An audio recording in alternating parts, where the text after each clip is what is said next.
Bien, hoy trabajaremos sobre la hipnosis porque es uno de los métodos más recomendados para la remoción de lo que llamamos las creencias incapacitantes.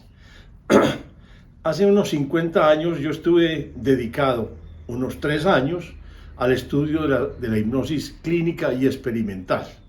Éramos un grupo de psicólogos y unos médicos dedicados prácticamente todas las noches durante esos 3 años a unas sesiones hipnoterapéuticas. Estudiábamos hipnosis, estudiábamos todas las técnicas de inducción de los distintos niveles de hipnosis y aplicábamos a diferentes, digámoslo, dolencias o problemas psicológicos. Los más frecuentes en esa época eran el tratamiento de las adicciones o el tratamiento de cosas como por ejemplo, las intenciones de rebajar de peso para personas que eran supremamente difíciles o para quienes resultaba muy difícil lograrlo. Entonces, aplicábamos todas las técnicas, hacíamos estudios adicionales, básicamente exploratorios. Por ejemplo, nos interesaba ver qué tanta era la capacidad de una persona hipnotizada para salirse del cuerpo, visitar una habitación cercana y estudiar y reportar la distribución de los muebles y de las cosas que estuvieron allí en aquella sala.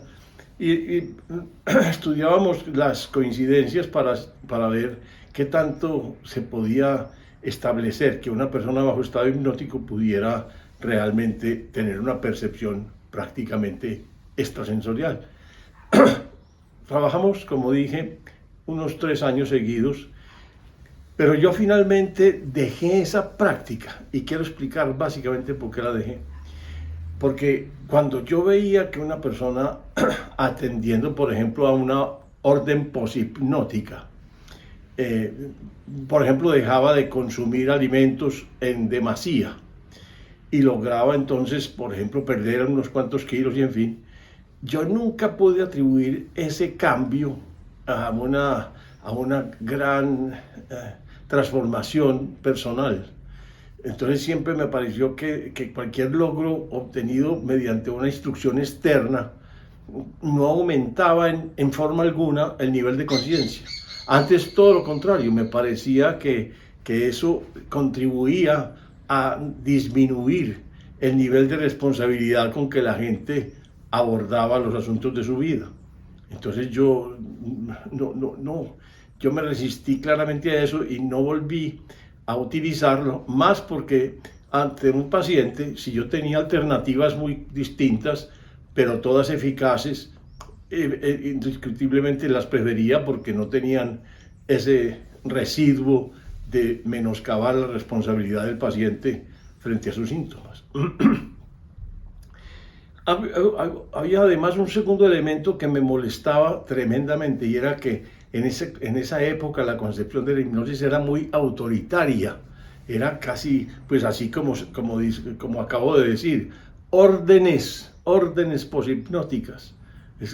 Era como si se entendiera que el paciente estaba sometido a una directriz rígida, externa, generada desde afuera, a la cual tuviera que obedecer.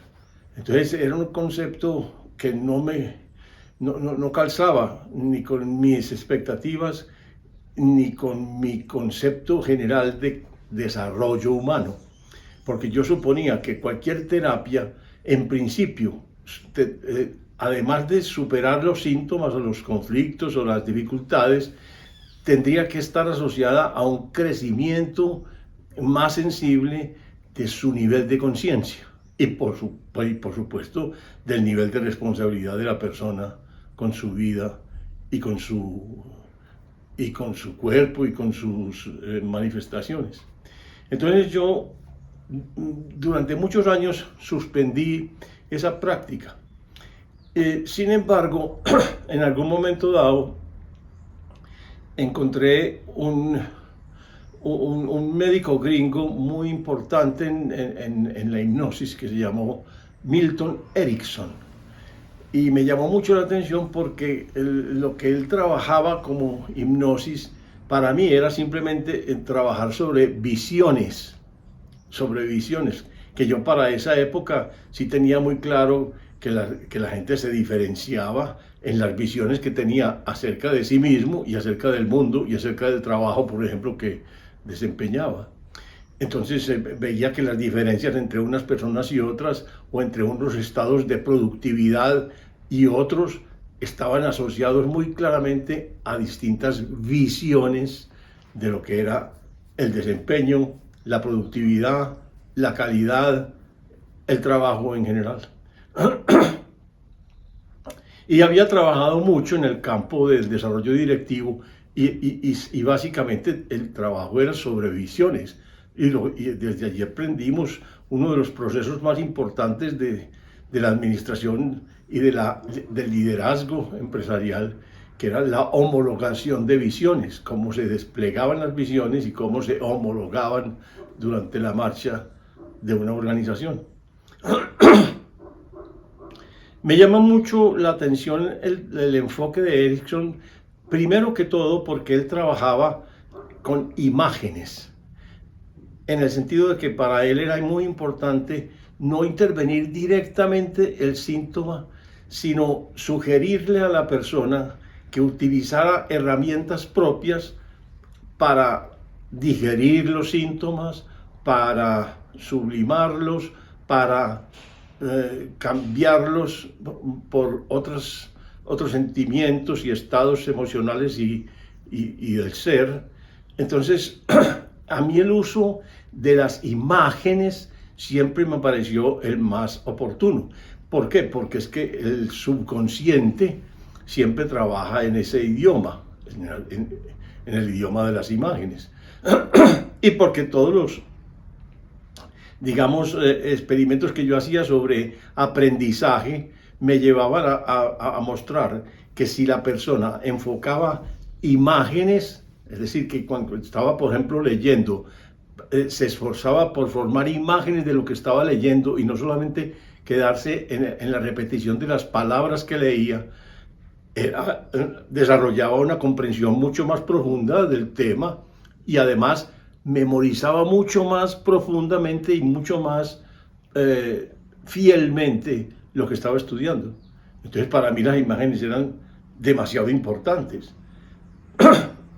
Me gustó mucho entonces el enfoque de las metáforas de Erickson, pero sobre todo me interesó un factor fundamental que para mí sí era clave.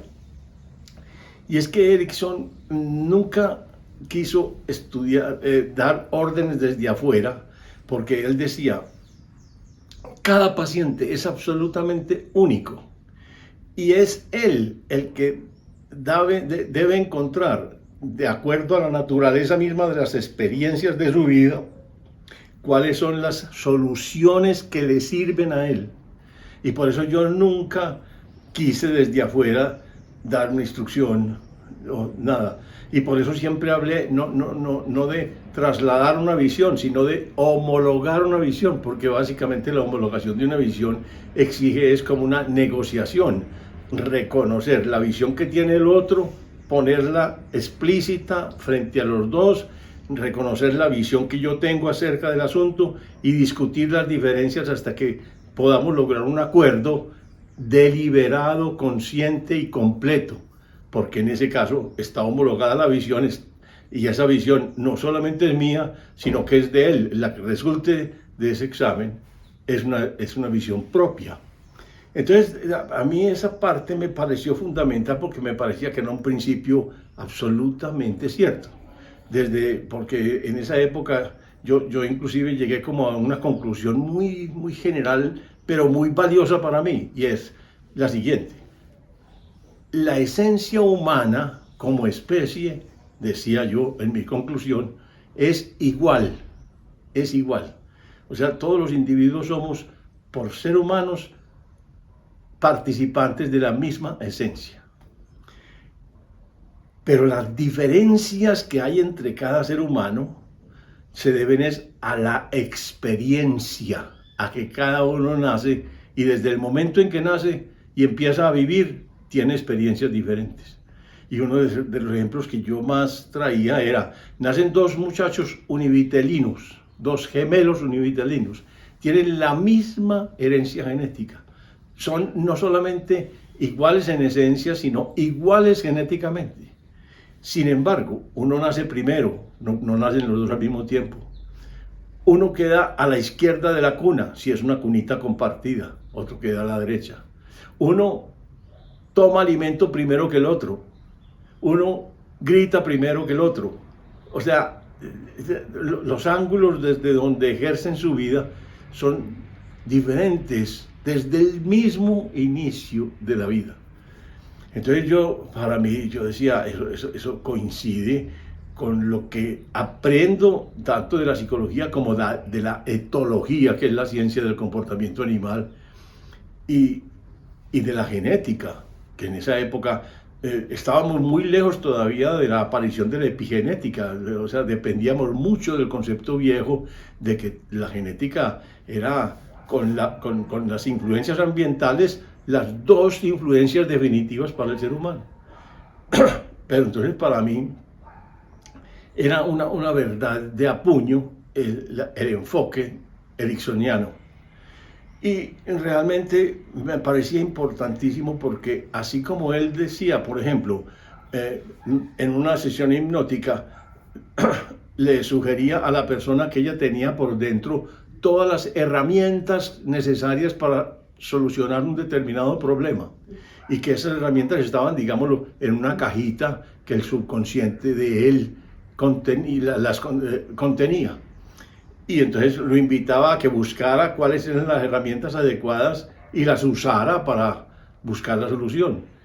Eso para mí era plenamente satisfactorio, porque evidentemente se correspondía con el ideal que yo sostenía de que la solución naciera de la persona, porque estaba absolutamente centrada y guiada por sus experiencias, que son las que dan todos los matices sutiles de diferencia entre una y otra persona. Es muy sutil la diferencia en una cunita, estar a la izquierda o estar a la derecha, pero es definitiva. A la izquierda podía haber más luz, a la derecha puede haber más oscuridad, a la izquierda puede haber mucha más facilidad de acceso a la madre, a la derecha puede haber más lejanía, más distancia, puede haber temperaturas diferentes. Hay un montón de cosas que pueden variar a pesar de que están en la misma cunita, pero, y casi que uno con otro, o sea, pegados. Sin embargo, hay toda la sutileza de la diferencia experiencial. Entonces, para mí, cuando yo decía, yo trabajo con visiones y me encuentro la hipnosis ericksoniana, digo, pues Erickson también trabaja con visiones y es exactamente lo mismo que yo hago. Ahora, hay una cosa que hay que aclarar. La hipnosis, en la época en que yo la estudié, o sea, hace 50 años, tenía un gran problema, digámoslo, conceptual, y es que se suponía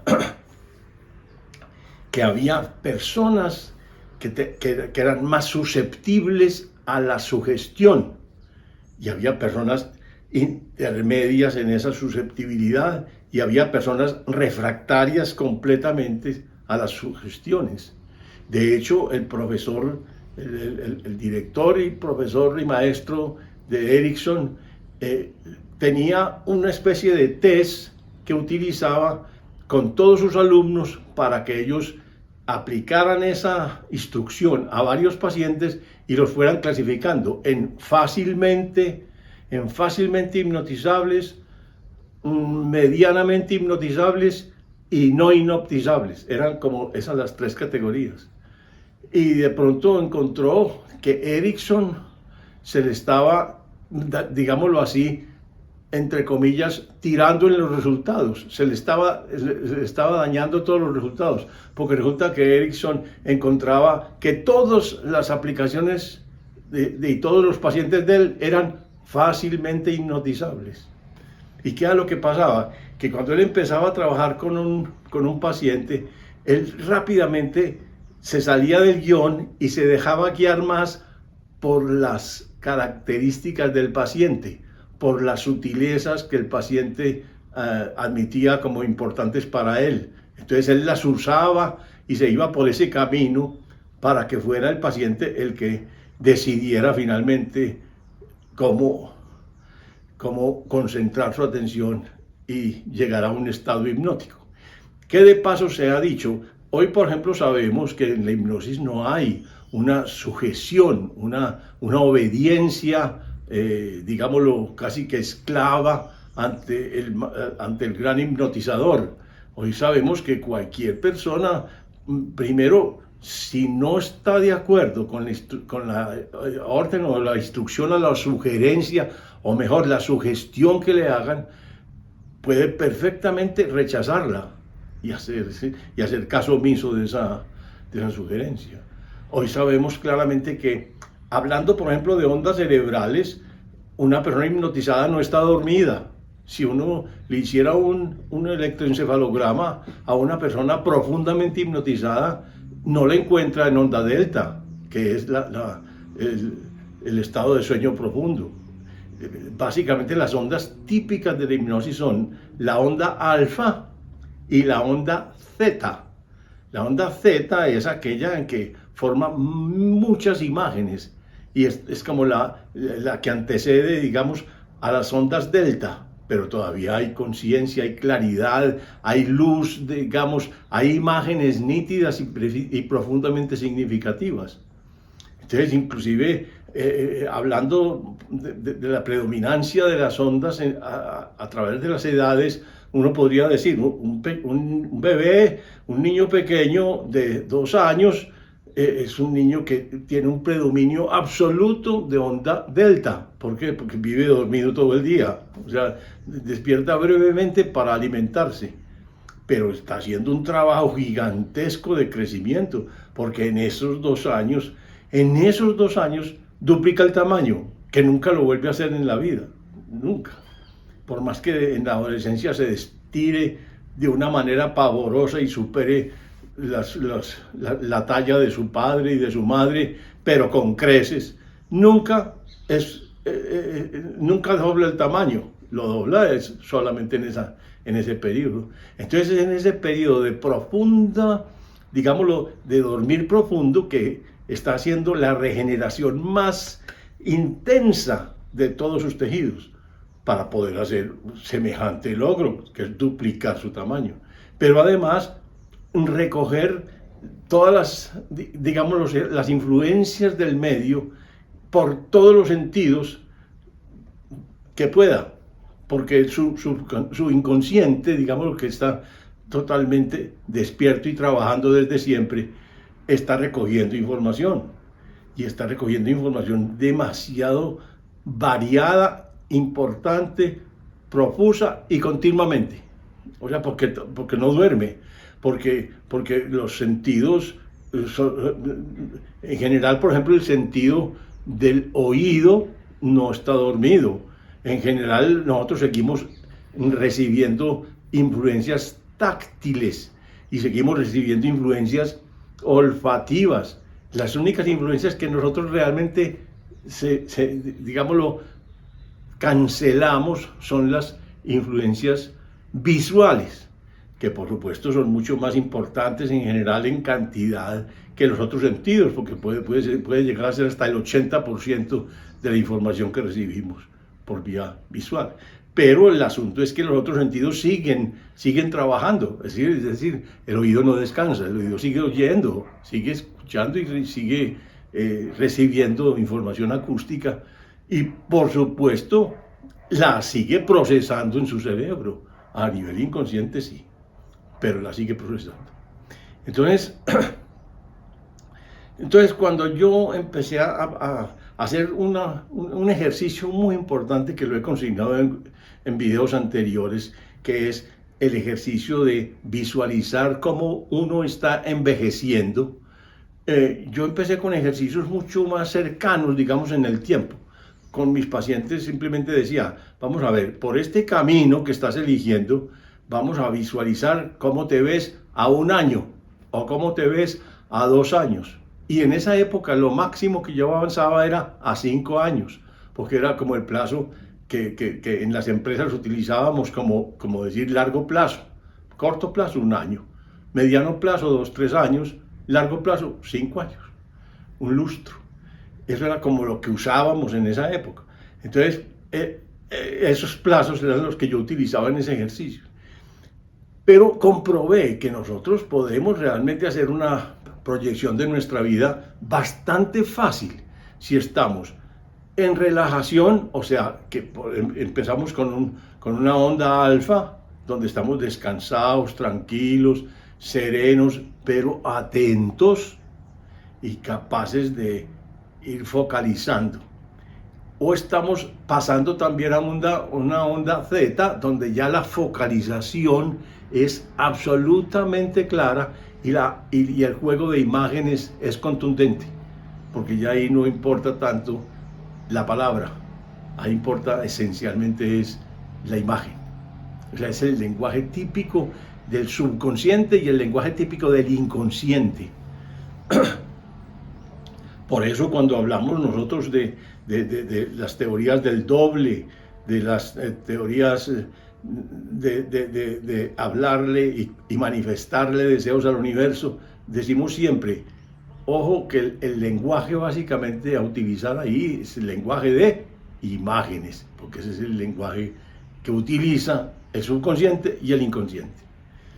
Entonces yo, en ese ejercicio, era claramente para mí un uso de visiones, pero para Erickson perfectamente era equivalente al uso de sus famosas metáforas. O sea, son métodos exactamente iguales desde el punto de vista clínico, porque están usando simplemente imágenes, y están usando imágenes generadas directamente por la persona, no generadas desde afuera. Por eso para mí no es importante, por ejemplo, el trabajo sobre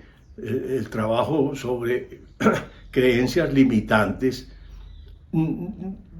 Yo me opongo y no lo hago, cambiar una creencia limitante aparente por otra que sea una creencia no limitante, porque eso es casi que imponer desde afuera la nueva creencia y deja de lado un montón de matices de la experiencia y deja de lado sobre todo el nivel de responsabilidad. ¿Por qué lo deja de lado?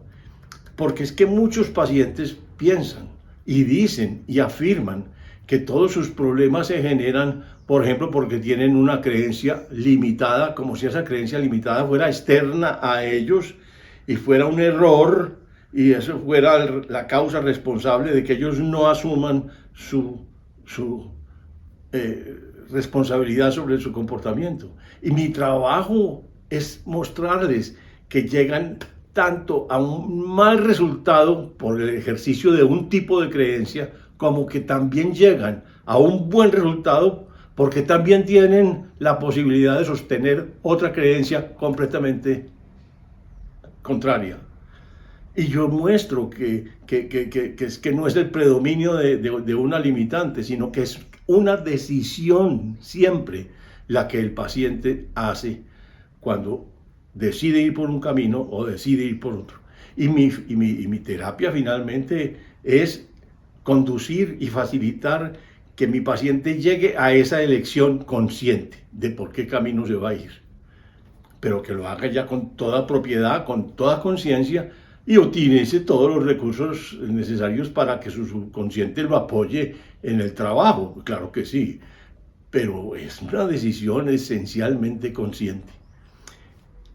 Por eso quise hacer este video para insistir en que todo en nuestra vida tiene valor y sentido cuando nace de nuestro ser, no cuando viene de afuera, sino cuando nace de nuestro ser, porque la interpretación correcta de las distintas experiencias, la asimilación de esas distintas experiencias y la integración final a lo que es el individuo solo la puede hacer cada persona, con entereza y con el sentido de totalidad, sin dejar, digámoslo, espacios vacíos o cabos sin atar. Con esto lo que quiero sugerirles es que apliquen las sugerencias de la terapia y de la hipnosis ericksoniana a la elección de un camino responsable para sus propias vidas. Es decir, que se ejerciten en la proyección de sus vidas a través de distintos caminos, que se ejerciten para comprobar que ustedes tienen en sus manos la capacidad de elegir su destino. Con todo el corazón, los espero en el próximo.